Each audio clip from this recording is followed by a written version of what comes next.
UGC ने जून 2024 का examination इस बार ऑफलाइन होने वाला है। काफ़ी सारे एस्पिरेंट्स ऐसे हैं जिन्होंने कभी ऑफलाइन में एग्जामिनेशन नहीं अटेंड किया है। इस बार पहला एग्जामिनेशन होने वाला है जो आप ऑफलाइन मोड में अटेम्प्ट करने वाले हैं। तो आखिर क्या स्ट्रैटेजी रहेगी, टाइम मैनेजमेंट कैसे करना है, बैलेंस कैसे करना है, कितना टाइम किसको हमें देना है कि एंड में मेरा एक तो ओएमआर मार्क हो जाए। यानी ऐसा नहीं होना चाहिए कि ओएमआर में आंसर्स में ना मार्क कर पाऊँ या मेरा पेपर ना छूट जाए, सारा चीज़ हो जाए, सारा कुछ मैं अच्छे से मैनेज कर लूँ। तो किस प्रकार से हमें टाइम मैनेजमेंट करना है अपना, आज ये डिस्कस करने की कोशिश करते हैं। सबसे पहली चीज़ तो हमारे पास में 2 पेपर्स आने वाले हैं, यानी 3 आवर्स। ऐसा नहीं है कि आपको पेपर्स अलग-अलग मिलेंगे, एक साथ ही मिल जाएगा, यानी टुवर्ड्स दी स्टार्टिंग ही आपके पास में दोनों पेपर्स आ जाएंगे और 3 घंटे का आपके पास में समय रहेगा। मान लो आपका फर्स्ट शिफ्ट में पेपर है 9:30 से 12:30 के बीच में। अगेन सारे स्टूडेंट्स का अलग अलग शिफ्ट में हो सकता है, हम एक एग्जाम्पल लेते हुए चल रहे हैं। 9:30 से 12:30 की शिफ्ट में आपका पेपर है। आपके पास ओएमआर पहले आ जाएगी। ओएमआर को आप अच्छे से भर लोगे। एक मैंने वीडियो भी बना दी है आप लोगों के लिए कि ओएमआर को कैसे फिलअप करना है, सारी डिटेल्स सब कुछ इंस्ट्रक्शंस के साथ में बनाई, उसको भी चेकआउट कर लेना। नीचे दे दूंगी डिस्क्रिप्शन में लिंक उसका। अब उसके बाद में आपको क्या करना है कि 5 मिनट पहले आपके पास में क्वेश्चन पेपर आ जाएगा, क्वेश्चन पेपर में भर लेना सारी चीजें। अब क्वेश्चन पेपर होता है स्टार्ट आपका 9:30 बजे। 9:30 से अब सबसे पहले आप टाइम बाइफरकेट कर लो कि मुझे 1 घंटे से ज्यादा पेपर 1 को नहीं देना है और पेपर 2 मुझे 2 घंटे से आप कह सकते हैं ज्यादा नहीं देना है। दोनों ऑप्शंस हैं आपके पास। चाहो तो पेपर 2 पहले कर लो, चाहो तो पेपर 1 पहले कर लो, लेकिन प्रिफर करना पेपर 1 को पहले करना। ऐसा इसलिए क्योंकि पेपर 1 में आप कह सकते हैं क्वेश्चंस कम होते हैं और टाइम आपको कम लगता है। Paper 2 on the other hand बहुत एग्जॉस्टिव इन नेचर होता है क्योंकि आपका कोर सब्जेक्ट है वहां पे। यहाँ पे आपको टाइम अधिक लग सकता है, इसीलिए यहाँ पे टाइम अधिक लग जाएगा तो एंड में पेपर 1 में फिर मन नहीं लगेगा आपका, क्योंकि वहां पे डीआई होगा, आरसी होगा, मैथ्स होगा, वहां पे आपका आप कह सकते हो माइंड काम नहीं करेगा। सो बेटर ये रहेगा कि पेपर 1 को आप पहले अटेम्प्ट करना चालू करो। अब पेपर 1 में इस 1 घंटे में 50 क्वेश्चंस कैसे बैलेंस करने हैं आपको। सो एक अपने आप को आप टाइम लिमिट दे दो कि मेरे को डीआई यानी डेटा इंटरप्रिटेशन, रीडिंग कॉम्प्रिहेंशन को 20 मिनट से अधिक नहीं देने हैं। जब भी हम अपने माइंड की बात करें एज पर साइकोलॉजी, हमारा माइंड स्टार्टिंग में इतना जल्दी नहीं चलता। मतलब माइंड को स्टार्ट होकर के थोड़ा सा ऐसे स्पीड अप या फ्लो में आने में 10 से 15 मिनट लगते हैं। तो स्टार्टिंग में जो थ्योरेटिकल क्वेश्चंस हैं आपके पेपर 1 से अगर आप स्टार्ट करो तो स्टार्टिंग में थ्योरेटिकल क्वेश्चंस कर लो, कम्युनिकेशन के, टीचिंग के, रिसर्च वाले क्वेश्चंस, ये वाले क्वेश्चंस को अटेम्प्ट करते हुए चलो सीक्वेंस में।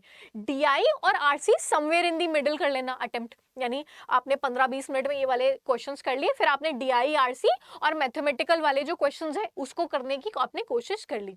टाइमर दे देना कि मेरे को डीआई और आरसी में 20 मिनट से अधिक नहीं लगाने। हो सकता है एक क्वेश्चन आपका डीआई का ऐसा आ जाए जो बहुत लेंदी हो रहा है, कैलकुलेशंस बहुत लेंदी हो रहा है, प्रिफर करना उस क्वेश्चन को आप स्किप कर दो और टुवर्ड्स दी एंड देखना अगर वो क्वेश्चन हो पाता है आपसे।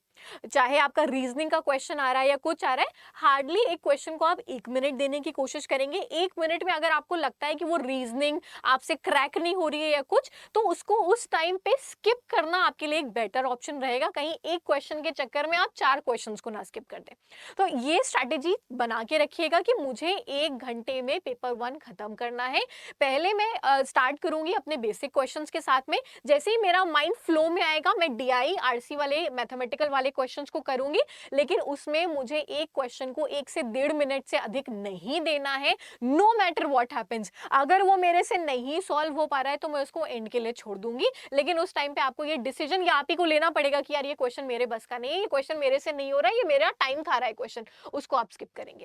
उसके बाद में जो 2 घंटे हैं, यहाँ पे इस 2 घंटे में आपको बहुत अच्छे से टाइम मैनेज करना है।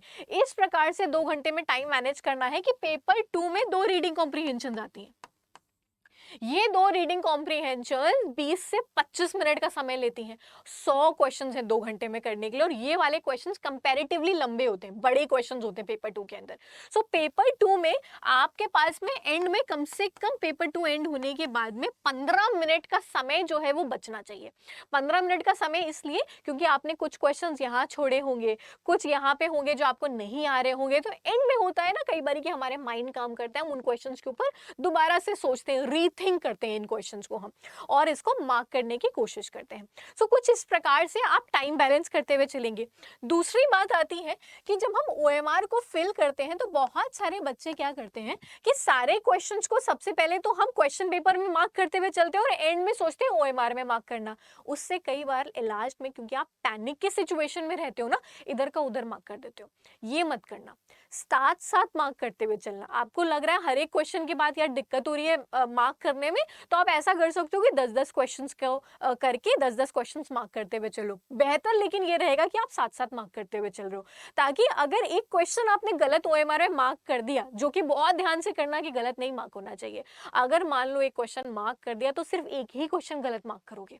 10 एक साथ मार्क कर रहे होगे ना, ऊपर नीचे मार्क कर दिया तो 10 के 10 आपके गलत मार्क हो जाएंगे। तो बहुत ध्यान से मार्क करने की कोशिश करना।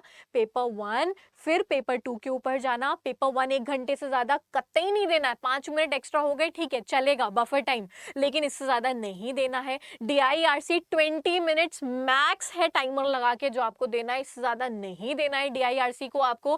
पेपर 2 2 घंटा, जिसमें से आप ट्राई करोगे 10 से 12 मिनट एटलीस्ट सेव करने की लास्ट में, ताकि अगर 2-4 जो क्वेश्चंस 5 क्वेश्चंस जो आपसे नहीं हो पा रहे थे उनको आप दोबारा से रीथिंक कर पाओ, ये सोच पाओ कि लॉजिकली इस पे मुझे अगर तुक्का भी मारना है तो लॉजिकली कैसे मुझे इसके ऊपर ब्लफ करना है, ताकि चांसेस रहे मेजॉरिटी आंसर्स के सही होने की। तुक्का भी मार रहे हैं तो भी हम चाहेंगे ना कि आंसर मेरा सही हो, तो उसके लिए भी टाइम होना चाहिए आपके पास में। लास्ट में रीडिंग कॉम्प्रीहेंशन जो पेपर 2 में आती है, 2 रीडिंग कॉम्प्रीहेंशन, वो वाली थोड़ी सी लंबी होती है, थोड़ी सी ट्रिकी होती है, इनके लिए आपको 20 से 25 मिनट एक्स्ट्रा चाहिए रहेगा। लास्ट में टाइम नहीं बचा तो ये रीडिंग कॉम्प्रीहेंशन में 10 क्वेश्चंस यानी 20 नंबर बहुत इंपॉर्टेंट होते हैं आपके लिए, इस रीडिंग कॉम्प्रीहेंशन के लिए बचा के रखना है आपको, ठीक है। सो कुछ इस प्रकार से टाइम मैनेज करने की कोशिश करना, अपना पेपर 1 और पेपर 2 को बैलेंस इस तरीके से करने की कोशिश करना, सो दैट एंड तक आपके पास में पेपर छूटे नहीं। और वो जो 3 घंटे का ड्यूरेशन है ना, उस 3 घंटे की ड्यूरेशन में दिमाग में रिजल्ट नहीं आना चाहिए कि यार ये तो मेरे से नहीं होगा, यार पेपर तो कैंसिल हो जाना चाहिए, ऐसा हो गया, एनटीए ने वैसा कर दिया। आपने बहुत वीडियोस देखी होंगी, वो 3 घंटे आपकी कोई वीडियो, कोई ये बकवास वाली चीजें आपके दिमाग में नहीं आनी चाहिए। वो 3 घंटे आप सिर्फ पेपर देखोगे, आप सिर्फ क्वेश्चन, सिर्फ कॉन्सेप्ट दिमाग में चलने चाहिए, ना कि ये चलेगा कि यार ये मुझे नहीं आता, काश ये पढ़ लिया होता, यार मेरा तो नहीं होगा, पेपर बहुत डिफिकल्ट है, कट ऑफ नीचे जाएगा, कट ऑफ ऊपर जाएगा, कुछ नहीं सोचना है आपको। वो 3 घंटा सिर्फ यहाँ फोकस रहेंगे, यहाँ बैलेंस करने की कोशिश करेंगे, no matter what the thoughts are, वो 3 घंटे के बाद देखेंगे हम। 3 घंटा सिर्फ और सिर्फ मेरा ध्यान इस पेपर पे रहेगा। जितना इजी क्वेश्चन उतना ज्यादा फोकस रहेगा क्वेश्चन के ऊपर, क्योंकि मेनली हम इजी क्वेश्चंस को गलत करके आते हैं, क्योंकि इजी क्वेश्चंस में ओवर कॉन्फिडेंस आता है। इजी क्वेश्चंस में ध्यान ज्यादा रखेंगे, डिफिकल्ट क्वेश्चंस में तो ऑटोमेटिकली हमारा ध्यान जो है वो ज्यादा चला ही जाता है। So best wishes to all of you for the examination. Hopefully इस प्रकार से बैलेंस करके आप अपना एग्जामिनेशन देंगे, एंड आई प्रे कि आप में से किसी स्टूडेंट का एक भी क्वेश्चन जो है वो छूटे ना एग्जामिनेशन के अंदर। So will see you guys again in the next session. इस तरीके की और इन्फॉर्मेटिव वीडियोस के लिए हमारे चैनल UGC नेट अडर 24/7 को सब्सक्राइब करना मत भूलें। Bye bye, take care everyone.